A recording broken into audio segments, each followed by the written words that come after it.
Shalom e bem-vindos a Via Rápida Israel, uma frase do hebreu que significa amarás a Israel. Esperamos que vocês fiquem conosco porque nosso professor Dr. Baruch vai compartilhar um estudo expositivo da Bíblia. Dr. Baruch é professor titular no Instituto Zera Avraham, com sede em Israel. Ainda que todas as aulas no Instituto são dadas em hebraico, o Dr. Baruch fica feliz em compartilhar este estudo semanal com dublagem em português. Para mais informações sobre nosso trabalho em Israel, visite nosso site amarasaisrael.org.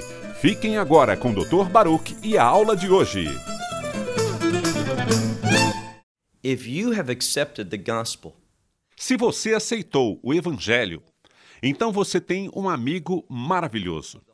Eu estou falando aqui, claro, do Espírito Santo. No momento em que alguém acredita que essa pessoa experimenta essa salvação, essa regeneração, no momento que essa pessoa se torna uma nova criatura, esse é o resultado do Espírito Santo que entra na vida daquele que acredita. E o Espírito Santo tem muitos objetivos, mas no sentido geral, ele tem um objetivo, que é trazer você para a vontade de Deus.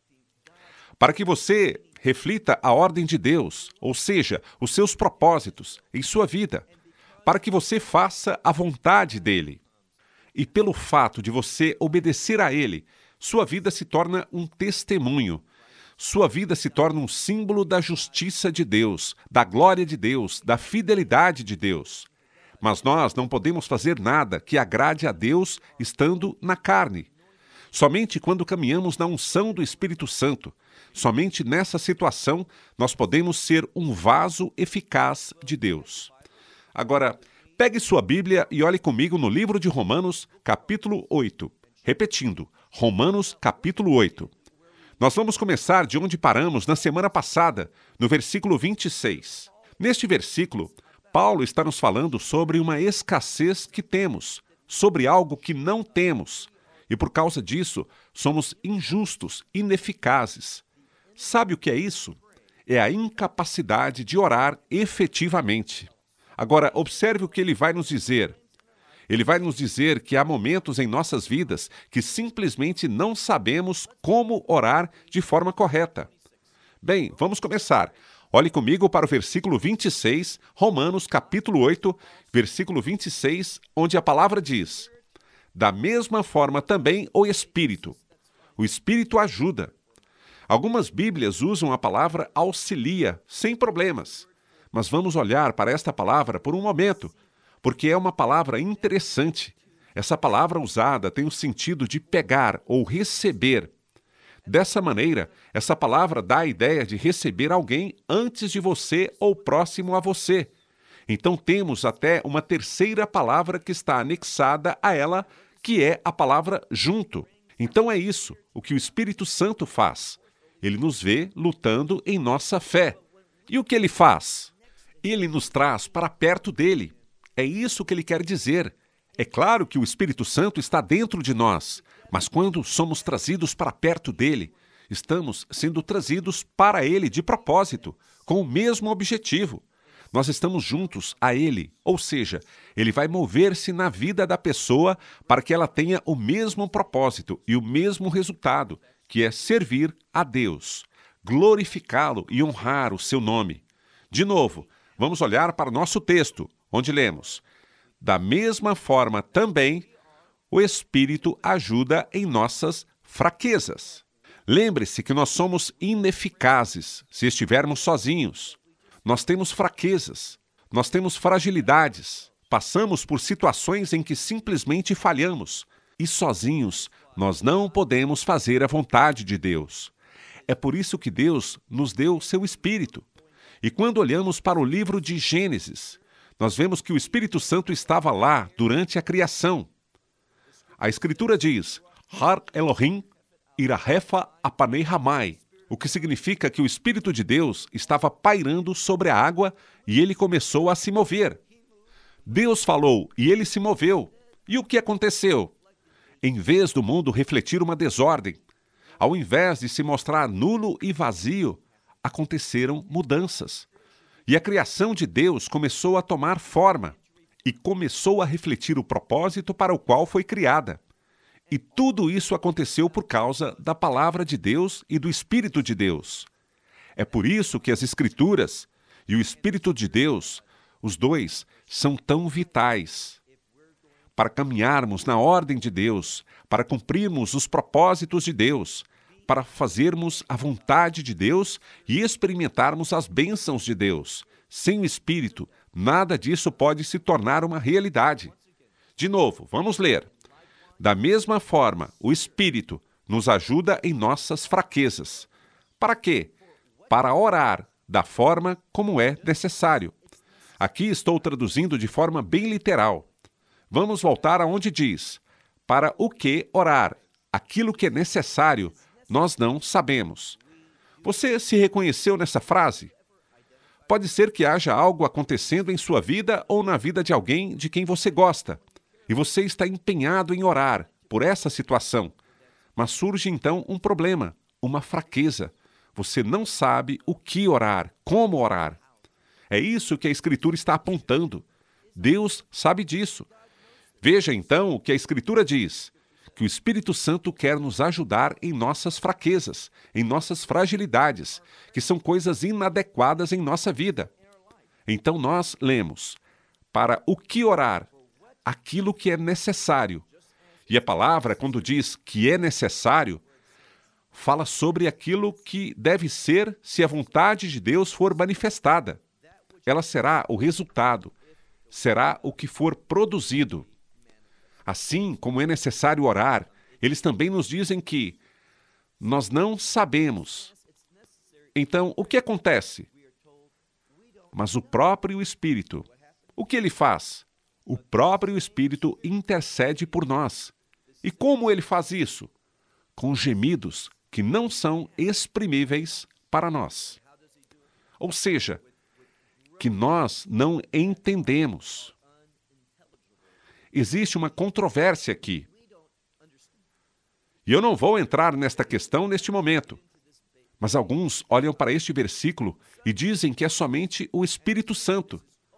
Somente ele está trazendo suas orações e pedidos que vão junto com o nosso desejo de servir a Deus. A obedecer a Deus, mas não sabemos como orar de forma eficaz. Por isso, ele assume o controle. Mas é ele que está fazendo esses sons ininteligíveis. Ou será que é por meio de nós? Em nós? Será que somos nós que estamos orando e que nós somos os únicos? Isso não é importante. O que é importante é isso. O Espírito Santo nos ajuda. Ele nos ajuda. Nós queremos a vontade de Deus, mas nós não sabemos como orar de maneira eficaz. Dessa forma, nós lemos aqui que ele intercede por nós. E ele faz isso com esses gemidos inexprimíveis, sejam eles expressos por nossa boca ou de outra maneira. Mas isso não tem importância para mim. O que eu sei é que ele ajuda e torna a minha oração mais eficaz. Ele leva o que Deus quer ouvir. Por isso, Deus vai responder de acordo com esses gemidos, com essa intercessão que ele faz por mim. E agora vemos, olhe no versículo 27, porque é mais eficaz. Versículo 27. E aquele que sonda os corações. Eu acredito que este é um contexto de referência, que vai nos dizer que aqui está se falando sobre Deus, o Pai. Assim Deus, o Pai, ele sonda os corações. E quando oramos, nós oramos, e a origem dessa oração é o coração do homem. Então observe o contexto da oração. E ele se volta imediatamente para sondar aquele que sonda o coração. E aquele que sonda o coração sabe. Sabe, conhece o quê? A mente do Espírito. E qual é a mente do Espírito? Bem, Deus, o Pai, conhece a mente do Espírito Santo. E ele vai nos dizer qual é. E qual é ela? Que de acordo com Deus, ou seja, de acordo com a vontade de Deus, é isso que o Espírito Santo está intercedendo em nosso nome pela vontade de Deus, pelo propósito de Deus. E aquele que sonda os corações, ele sabe qual é a mente do Espírito que, de acordo com Deus, ou seja, o Espírito, de acordo com Deus, com a vontade de Deus, ele intercede. Em nome de quem? dos santos. É muito importante que vejamos como os filhos de Deus, os crentes, são chamados neste versículo. Eles são chamados de santos. Por quê? A palavra santo, se estivermos falando em hebraico ou em grego, ela se origina da mesma fonte, que é sagrado. Um santo é literalmente um sagrado. E já compartilhei com vocês muitas vezes que a melhor maneira de entendermos a palavra santo é de acordo com o propósito de Deus. A santidade é sempre vista em submissão aos propósitos de Deus. Repetindo, ele intercede de acordo com a vontade de Deus, com o propósito de Deus, a vida dos crentes. Mas aqui está escrito santos, porque somos nós que estamos comprometidos com os propósitos de Deus. Os santos sempre querem fazer a vontade de Deus. Versículo 28. Nós sabemos que Romanos 8, 28, é uma escritura muito conhecida. E eu pretendo traduzi-la, em primeiro lugar, como sempre fazemos, da maneira mais literal possível. Depois, em segundo lugar, quero que você veja a ordem original das palavras. Pois muitas vezes, quando começamos uma tradução, a ordem das palavras é mudada. E isso, às vezes, pode nos dar um entendimento errado. Então, vamos apenas ver como está escrito aqui em grego o versículo 28. E nós sabemos que, para aqueles que amam a Deus. Provavelmente, você conhece este versículo. Nós veremos que este versículo diz que todas as coisas juntas cooperam para o bem. Mas muitas pessoas ouvem e acreditam que, no final, tudo vai ser bom para mim. Não é isso que a Escritura diz. Pode até ser que nós gostemos de ouvir isso, que gostemos de acreditar nisso, mas não é verdade. Não acredite em falsidades. Não acredite em passagens que foram tiradas do contexto ou que foram deturpadas. Não, a palavra de Deus é precisa. Ela diz isso. E nós sabemos que, para aqueles que amam a Deus. Então, a primeira coisa que temos que responder, se esta escritura vai ser relevante para a minha vida, se eu puder reivindicar essa promessa maravilhosa de que todas as coisas juntas cooperam para o bem. A primeira coisa é, será que eu amo a Deus? O Messias diz algo sobre isso. Ele diz, se você me ama, você guardará os meus mandamentos. Ou seja, você vai querer aplicar a palavra de Deus, toda a palavra de Deus, à sua vida. Esse é o objetivo. Portanto, você será um estudioso da palavra de Deus comprometido, porque sabe que, sem conhecer a palavra de Deus, você não consegue demonstrar o seu amor por ele. Você pode até dizer isso, você não demonstra. Então, essa passagem diz, novamente, no versículo 28, e nós sabemos que, para aqueles que amam a Deus, todas as coisas, eu gosto dessa frase, todas as coisas contribuem juntas para o bem. Em outras palavras, se eu amo a Deus, o que está acontecendo na minha vida, Deus não pode usar isso para o bem. Ou seja, o propósito dele pode surgir daí. Mas perceba que não é suficiente que apenas amemos a Deus. Essa é a primeira coisa a considerar que precisamos ter certeza. Da mesma forma que um piloto, ao entrar num avião, ele passa por uma lista de verificação para ver se o avião está pronto para voar, se é seguro. Bem, nós também temos uma lista de verificação aqui. A primeira é, nós amamos a Deus. Depois, o que é dito aqui? Se todas as coisas vão agir conjuntamente para o bem em nossas vidas, também é para aqueles que, segundo o seu propósito, ou seja, segundo o propósito de Deus, são chamados. Então, você tem que se dizer, sim, eu amo a Deus, que maravilha, eu tenho o desejo de obedecer a Deus, isso é ótimo, mas você está seguindo um chamado segundo o propósito de Deus? Em outras palavras, não é o que eu quero, mas Deus. Não é o que me agrada, não o que parece certo aos meus olhos. Ao invés, eu digo, Senhor, estou comprometido com o seu propósito, com o que você estabelece, com o que você quer. É disso que estou falando. Portanto, se todas as coisas vão cooperar para o bem na vida do crente, ele precisa amar a Deus e ser chamado segundo os seus propósitos. Agora, vamos passar para o versículo 29. O versículo 29 começa com uma coisa que eu tenho certeza que todos vocês já ouviram falar, que é o termo teológico predestinação. E o termo predestinação aparece na Bíblia, mas aqui vemos um problema.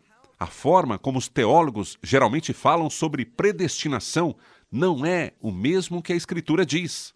Veja, isso é o que a maioria das pessoas pensa quando ouve o termo predestinação.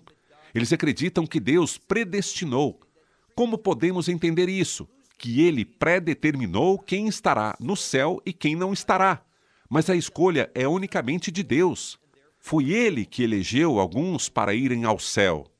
Portanto, por padrão, Ele elegeu outros para o inferno. Mas será que é isso que a Escritura está dizendo aqui? Bem, é preciso que tenhamos bastante certeza sobre uma coisa. Se tivermos tempo, vamos pesquisar em outro lugar na Escritura, em Efésios capítulo 1, versículos 4 e 5. Por quê? Porque lá Paulo também está falando sobre predestinação. A palavra original no texto bíblico para predestinação significa uma coisa.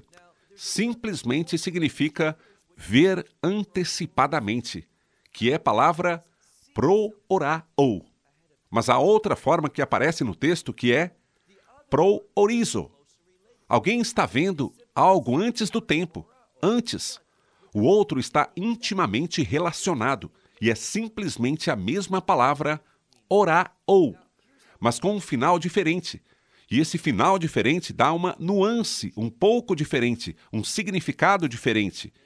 Calma, vou te explicar melhor para você entender. Digamos que existe uma pessoa que quer fazer um vestido. Então, ela escolhe o tecido que quer. E ela também compra o molde. Agora, quando você tem esse molde e o pano, você sabe de antemão como vai ser o vestido, porque o molde define a forma. O pano que você comprou vai ser o material de que o vestido é feito.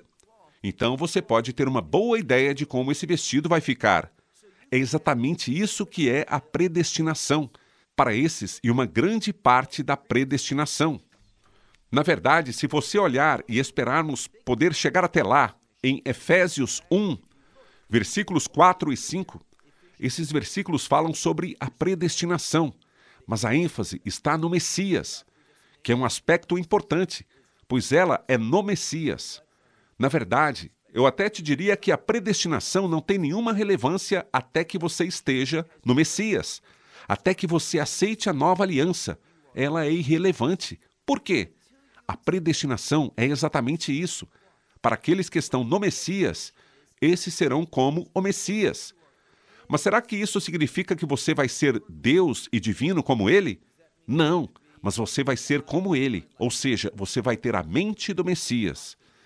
Você vai ter os desejos do Messias e você vai refletir o caráter do Messias. Ou seja, nós todos vamos ser transformados ao recebermos esse novo corpo, como seres de um reino justo. É isso que é predestinação. O que seremos em Cristo? É sobre isso que ele está falando aqui. Então, olhe novamente no versículo 29. Porque aqueles que de antemão ele conheceu. Agora estamos falando sobre a presciência de Deus, a sua visão acerca do futuro, que é uma presciência perfeita. Vou simplesmente te dizer que a predestinação, e não é por acaso que o termo presciência aparece aqui. A presciência é um grande componente da predestinação. Para aqueles que Deus conhecia anteriormente. Conhecia o quê? Conhecia a verdade de seus corações. O que nós acabamos de aprender. Deus é o único que sonda o coração, e pelo coração ele sabe tudo sobre você. Portanto, a Escritura diz, olhe no versículo 29, porque aqueles que de antemão ele conheceu, ele também predestinou. Mas o que significa predestinação? Seria determinar quem irá para o céu e quem irá para o inferno? Não é o que vemos aqui. O que diz a Escritura? E predestinou. O que ele predestinou? Ele predeterminou para serem conformes à imagem de seu Filho. É isso que é predestinação. Deus predeterminou, é uma promessa, é algo que ele vai cumprir. Mas então, o que é? Escute só. Todo mundo que está em um relacionamento de nova aliança com Deus por meio do Evangelho, pelo Messias e Yeshua, essas pessoas serão conformes na imagem, no reflexo. Elas terão o mesmo comportamento, o mesmo caráter. De quem? Do Messias. É isso que está sendo predeterminado. Agora isso é para todos. Foi predeterminado para todos que estão no Messias, em Cristo. Esse é o seu futuro garantido. Portanto, Deus simplesmente fala isso, que ele passa por um processo. Agora vamos ler todo o versículo, vamos lê-lo novamente.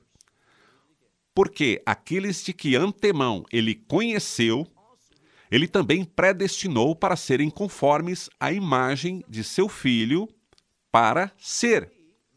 Ou seja, para que ele seja, ou seja, o Messias, o primogênito entre muitos irmãos. Dessa forma, o Messias, ele é o primogênito entre muitos irmãos. Tudo isso diz que seremos como ele. Mas, repito, nós não nos tornamos divinos. Isso é heresia. Mas nos tornamos como ele é em propósito, como ele é em pensamento, como ele é em caráter, como ele de fato é. Isso é o que está dizendo. Agora olhe para o versículo 30, onde a palavra diz: e aos que ele predestinou, a esses também chamou. Ele tinha aquele padrão pré-determinado, para o qual alguém, por fim, que seria seu estado eterno para aqueles que estão no Messias. E aquelas pessoas que ele conheceu antes, que ele predestinou, ele diz aqui, a esses ele também chamou, e aqueles que ele chamou. A propósito, a Escritura diz que ele chamou muitos, mas escolheu poucos. Então é um chamado que se faz, e aqueles que querem respondem a ele com base no livre-arbítrio. Nós vemos isso acontecer no Jardim do Éden. Deus não faz ninguém pecar, nós que usamos nosso livre-arbítrio. É o que vemos com relação a Adão. Portanto, aqueles que ele predestinou, a esses ele também chamou. E aos que ele também chamou, aqui diz que ele justificou. Ou seja, ele os tornou justos. E os que ele justificou, a esses ele também, o quê? Ele glorificou. Então, é tudo um processo. Aqueles que estão no Messias, ele já sabia de antemão. Ele predestinou o que eles seriam. E, portanto, ele chama e depois ele justifica, e assim, por fim, ele faz o quê? Ele glorifica, ou seja, a própria glória de Deus nós iremos expressar no estado perfeito quando formos iguais a ele. É disso que se trata a predestinação. Agora vamos olhar para mais uma passagem. Por favor, vá até o livro de Efésios, Efésios capítulo 1, apenas 2 versículos, bem rapidinho. Efésios capítulo 1, versículo 4. Observe o que está escrito aqui. Como também ele nos escolheu. Muitas pessoas nesse ponto dizem, veja só, Deus, de acordo com a sua vontade, ele escolheu uns e não escolheu outros. Mas não é assim. A Escritura não diz isso. Ouça o que a palavra de Deus diz. Como ele nos escolheu. Preste atenção aqui. Nele. Não está escrito que ele nos escolheu para que estivéssemos nele. Ele diz que ele nos escolheu nele. E essa escolha não acontece até que estejamos nele. Nele confirma que Deus nos escolheu. Veja, pois, o que o texto diz. Como ele nos escolheu nele. Quando? Antes da fundação do mundo. Como ele fez isso? Deus se tornou perfeito para o conhecimento. E o que ele nos escolheu para sermos? Diz aqui, para sermos santos e irrepreensíveis diante dele em amor. Tudo isso vem como resultado do amor de Deus. Deus ama todo mundo, mas nem todos são recebedores do amor de Deus. Você só consegue experimentar o amor de Deus por meio do relacionamento da nova aliança com Ele. Assim, ele diz que ele nos escolheu antes da fundação do mundo para que sejamos santos, separados para o seu propósito. e irrepreensíveis diante dele em amor. Depois, ele diz, e agora vemos a palavra predestinação, tendo nos predestinado para sermos filho de quê? De adoção pelo Messias e Yeshua nele. Agora observe algo sobre o que conversamos na semana passada, que, para ser filho de Deus, passamos por esse processo de adoção. E esse processo de adoção envolve uma coisa. E Paulo nos ensina que essa coisa é o Evangelho. Somente pelo Evangelho que nos encontramos.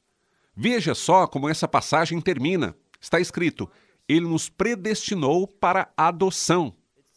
Como somos adotados? Pelo Messias e Yeshua. Não por outra escolha que Deus possa ter feito, que ele predeterminou que nós seríamos eleitos e que outros não seriam. Não vemos isso escrito na passagem.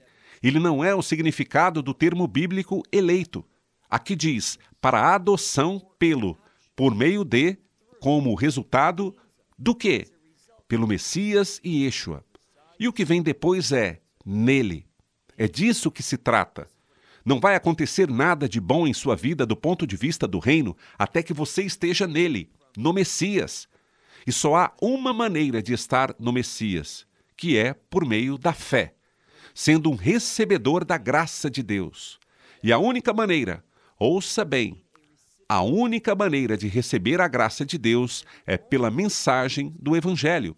O que o livro dos Atos dos Apóstolos, no capítulo 4, versículo 12, diz que é Yeshua, que ele é o único nome, seja Yeshua, ou Jesus, ou Jesus, ou qualquer outro nome, que seja usado na língua que você fala.